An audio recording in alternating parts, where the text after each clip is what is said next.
Masifunde kwincwadi kumaHebhere ngesahluko sesibini sokuqala kuverse 13. Abuye athi ndiyakukholosa ngaye. Abuye athi uyabona mna nabantwana andinike bona uThixo. Ekubeni ngoko abantwana abo bengamadlelane naye ngenyama negazi. Wathi naye ngokwakhe ngokukwanjalo wabelana nabo ngezo zinto. Ukuze ngabo ukufa ambhangise lowo unamandla okufa, oko kukuthi umtyholi lo. Imanzi neqhubele. Manje umuntu unamandla okufa njalo khaya.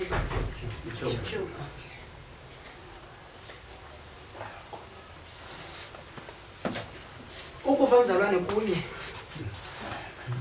Okwesibili ukufa ngumgwebo.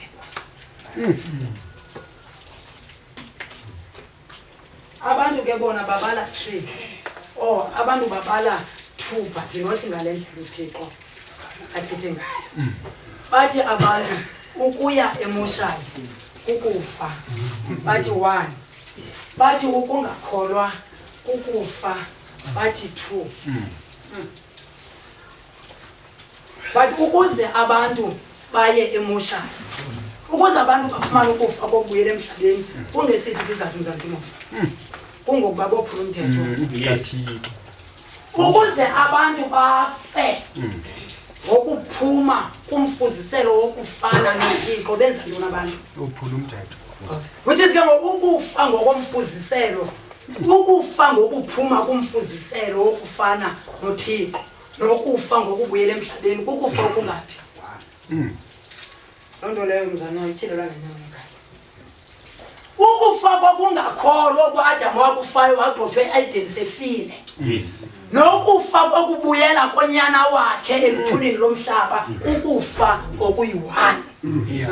Asithi 2 because uThixo akatshona. Nazinja. Njalo. Uba kangoku kuza bakho ukufa ekuzothiwa ngu2 funeke kuyazi into okokuba ukutshatyalaliswa kwabantu abangakholwayo bonke. Yeah.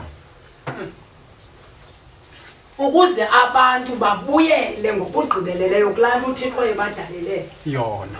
then kuthiwe ke ngoku apho akuzekwa. Akwendiyo. Noba ungayibamba laleke mzodikeni ubuyibambe emzane ngoba utshitsho lo siza kubona. Yeah. Ngoba uzawuthi uyesu ngosethe hayi bafana nezithunywa zezulu akuzekwa kwendiwa uthi wena uxelwa abaselukholweni ngeli xesha ngomso siza kubona ukhapujamdeko uyomzakuzele ukufuna umfazi. Siludikene beliqoki ngoba umzalwana akaphume elukholweni. Ngoba uyofunela ujamdeko umfazi uselukholweni kuThixo naye ufuna umfazi kuThixo ngoba lonto ngummiso kaThixo. Yeah. Wathi uThixo kulunge kanye indoda kunoba itshisa ibe nentshisakalo mayithi mayizithabathele owaye umfazi. Yeah. Ngokuthi abantu umfazi iphumela enkholweni. Kuba bekunjalo bazalwane bekungenokuyalwa abazalwane kuthiwa nina bathandeni abomkenu.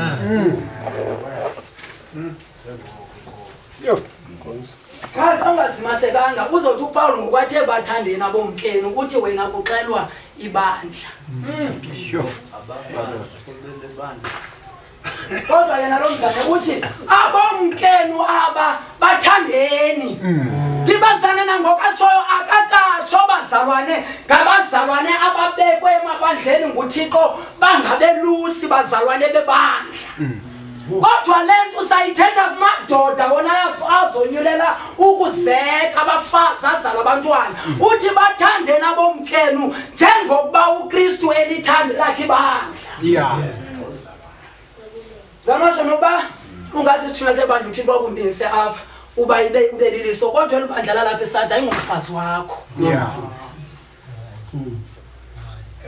Ngowansi kuthiwa bathandeni abomkenu uthi wena bekuxela ezazithunywa zalamabandla asixhenxe. Hayi konde. Ngoku ufuna uthi ngoku aba bazalwane benze umbulo bagana umfazi kaThixo. Sure.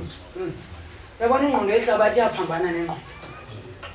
Konzo. Bazandithi bazalwane uYesu njengokuba wabonakalaliswa esinyameni. Yes. Waveske uYesu waqomba nomna ngenyama yami negazi lami. Yes. Kukho abantu kwaphambi kokuba kudalwe izulu nehlabathi endabonyulayo into kokuba mababe zindlalifa. Ngoba xa kushunyayelwa mzamtimoti akushunyelwa nje wonke umuntu olapha emadakeni. Xa kushunyayelwa kuyokulandwa abantu balusala uThixo wayebonyule phambi kokuba kudalwe izulu nehlabathi ukuba babe zindlalifa. Yes. Njani? Uthixo bazali wayazi kukho abantu abagcwelisa ihlabathi endandibonyule phambi kokuba kusekwe ihlabathi. Abo bantu ke ngoku mandobelane nabo ngenyama yam negazi lam. Yeah. Pha le ntetha kaPawulos mzana yona isachaza ikhombe ngqo isenzo sasemnqamlezweni. Ndiyayazi le yathe maliselo. Ndiyayazi le yathe makudliwe. Ndithi kodwa la nyama yakhe yayibethelele emnqamlezweni wayesoba kayiqhobo Yesu. Ukuze apha abantu wayebalungiselela uba babe zindlalifa njengokuba besekubalelwa ubugwenxa kubo.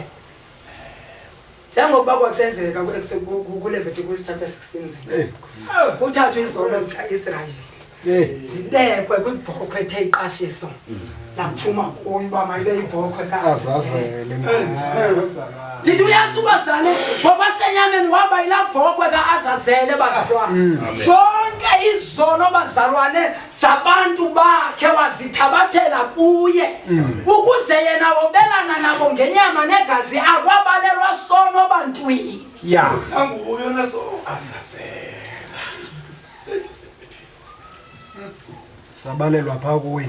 Yile nto mna mzalukhalibana ngondida Samnika. ngokolulwazi endinalo lokhonza uThixo mzalwane. Uba mna bengekabhaptizwa umuntu wathi xa ndibhaptizwa wathi mandixele izono zam bendizanqalaza. Ndithi hayi misono endinaso besisinye. Ukuba ndandihlaba umntu ndambulala ndandihleqeza umntu ndambulala kubani owayendinike umthetho woba mandingabulali? Ngoku laa nto bendiyenza ibisisono kodwa into ebendiyimiselwe kukholo. Isono sami sesiphi? Kodwa xa ndithe ndasivuma eso sono kuThixo ndizivumile izono zam.